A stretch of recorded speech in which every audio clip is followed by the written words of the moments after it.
Bonjour, voici l'info SEMA TV en bref.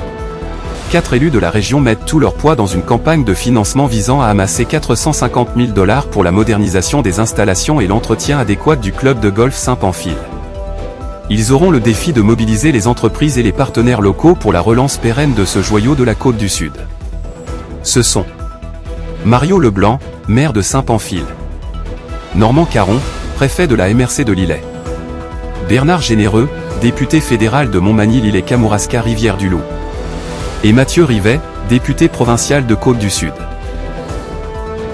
Le concours international Montmagny Vol Direct, une initiative de la MRC de Montmagny visant à attirer des artistes amateurs du monde entier pour un séjour dans la région, a connu un engouement avec une participation de 80 candidatures en provenance de 15 pays différents. L'objectif de 50 participants a donc été largement dépassé. À partir du 6 mai, un jury examinera les portfolios des candidats et sélectionnera les 10 finalistes. Les 5 ultimes choisis seront révélés au début juin. Ils auront l'opportunité de venir dans la région l'automne prochain où tout sera pris en charge. Les gagnants s'engageront à capturer la magie du territoire à travers leurs yeux, créant des contenus artistiques destinés à partager la richesse de Montmagny avec le monde entier.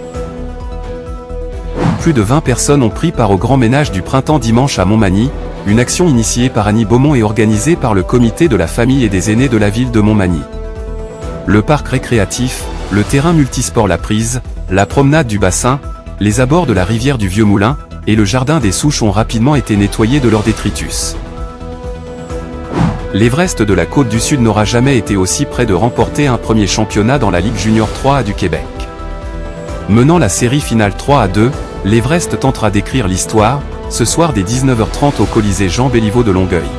Pour plus d'informations, visitez le sematv.ca ou suivez le fil Twitter X de SEMA TV.